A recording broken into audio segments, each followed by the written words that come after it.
Hello, my name's Steve Margison, the author of the book on Forex Trading. In this video I'd like to share with you some session routines that I do each day to give you an idea of what you should be doing before, during and after you trade. The important thing is turn up on time. Don't dive straight onto your computer and trade the first thing you see. Switch it on, load your trading platform, as you can see here, MetaTrader 4. Then log on to Forex Factory and see if there's any news due. So let's do that. Let's go to Forex Factory.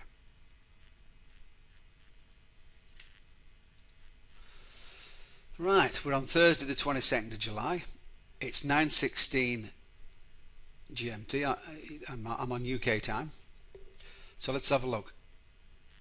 9:30. Let's just reset this.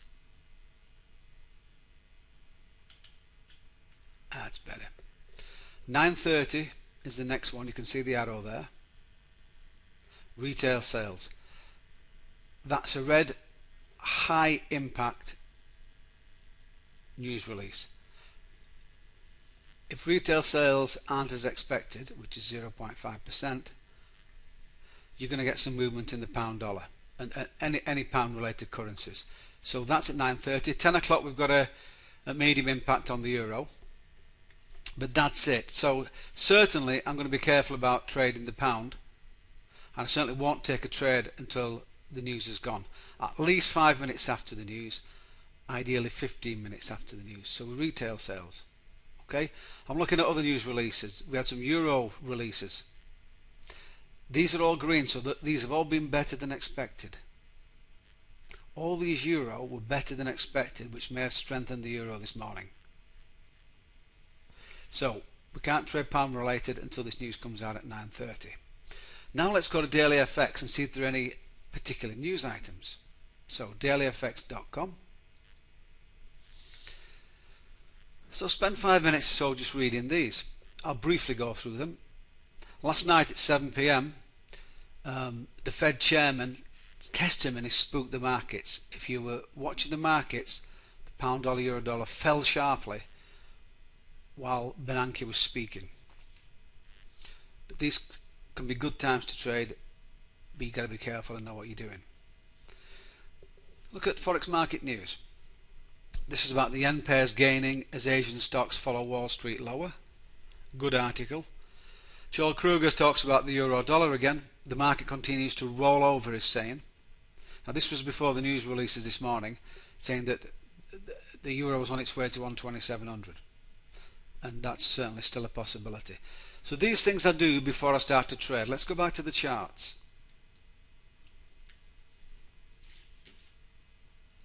Now we need to do top-down analysis, starting at a higher time frame, moving down. We'll start at the 4 hours today and work down to the 5 minutes. Note where price action is in relation to the SMAs, you know, the simple moving averages. So let's have a look at that. Let's go to the 4 hour euro dollar. Now you can see for the last month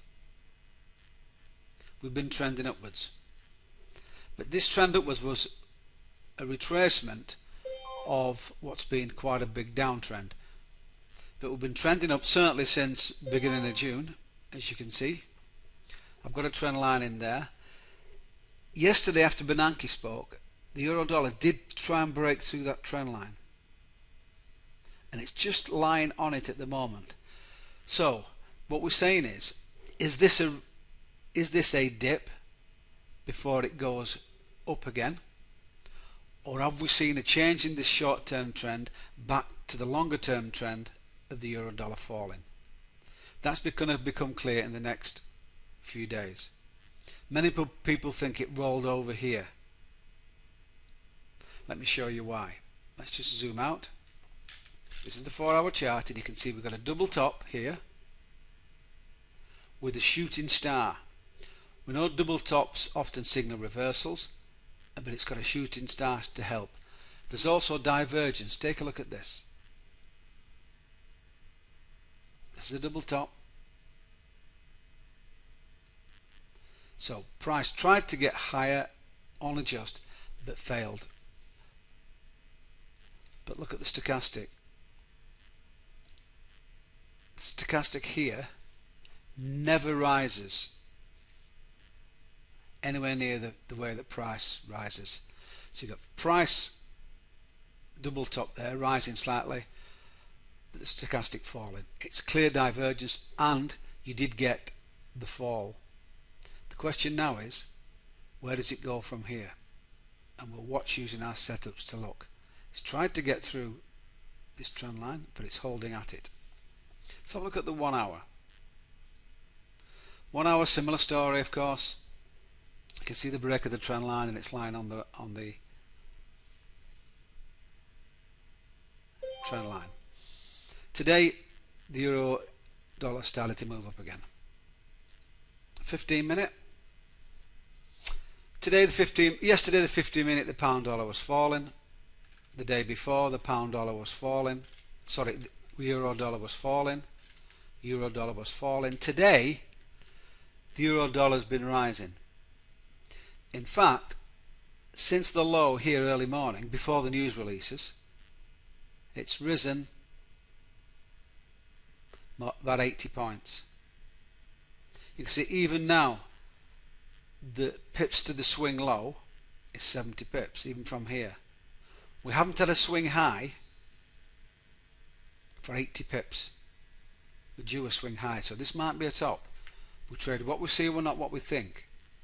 But it's possibly that could be a swing high for the moment. Where are the SMAs? Price is between the SMAs, which is never good, because as you can see, 240 SMAs there, and the 20 SMA is here. Price is above the 20 SMA, but is below the 240 SMA. So we've got to be careful, very careful. This is real life, folks. I've just had to close the door because the gardener's doing the lawn. So, short-term uptrend today on the 15-minute chart. Still part of an uptrend that's on the 1 hour and 4 hour. Let's put yesterday's low in, which is here. So that's going to be a support point. And what about yesterday's high? Yesterday's high was here, so we put that into, well, acts as some sort of resistance point at the top. Yesterday at the bottom here, this is when Bernanke spoke. Look at this. The fall when Bernanke spoke at 7 o'clock last night. We've got a double bottom with divergence, a sign that the pair might rise again. Double bottom, divergence.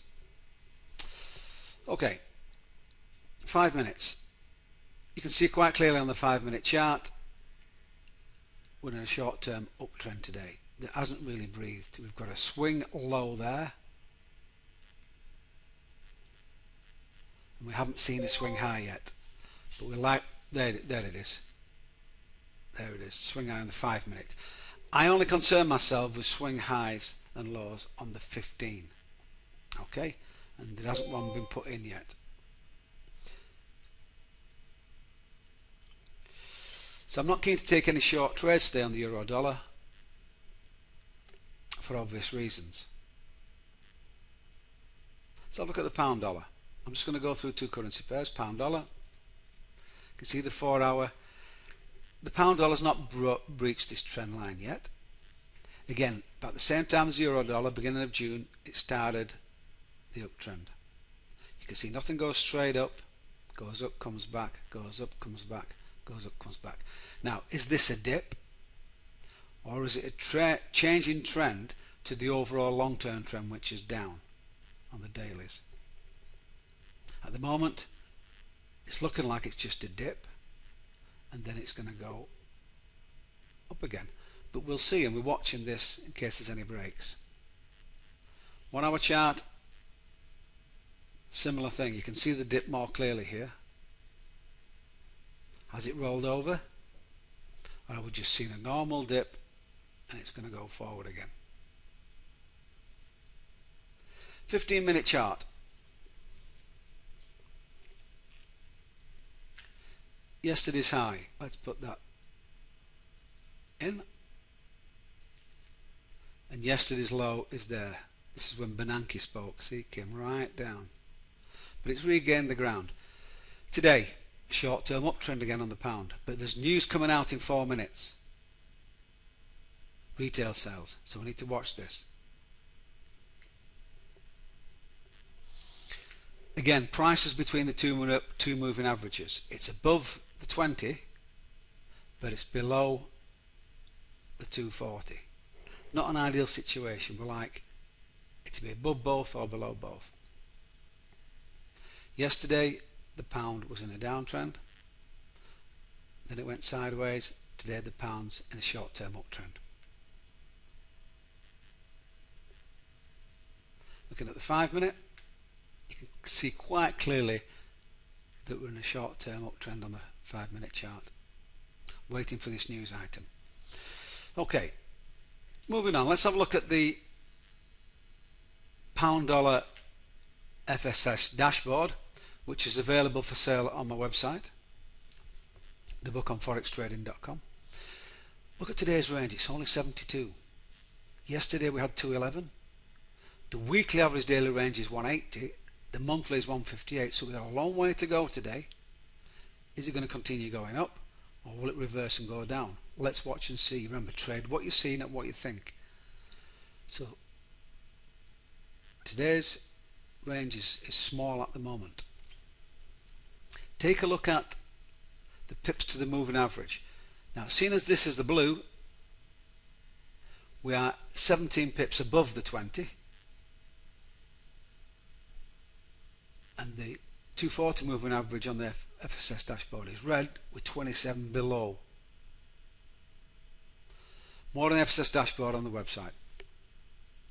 Euro dollar. Again, small range today, 83. Yesterday it was double that, 179. Weekly is 168.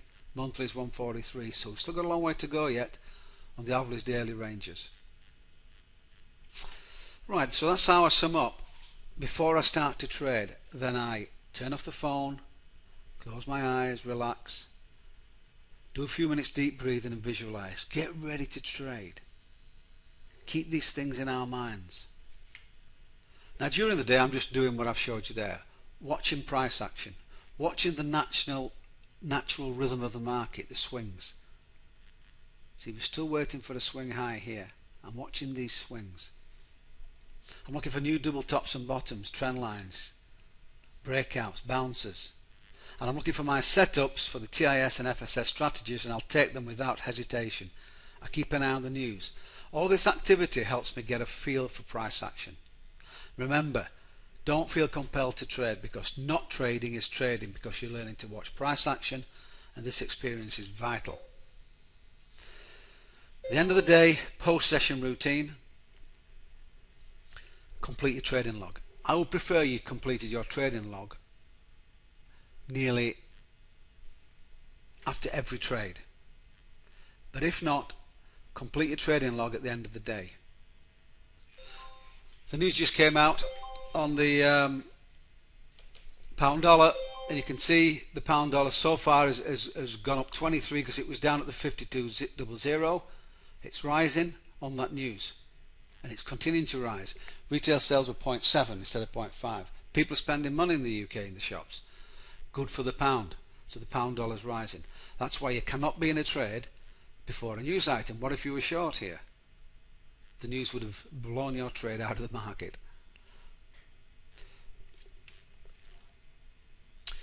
So that's session routines. Look at your trading log. Log each trade. This is vitally important. You can analyse why a trade worked or did not work and learn from it. If you've broken your trading rules, stop trading, focus on the reasons why there was a breach of discipline. Remember, keeping good records is the single most important contribution to your success. If you maintain scrupulous records, your performance is going to improve. Put that with your money management, and you've got success as a trader. Thank you for listening.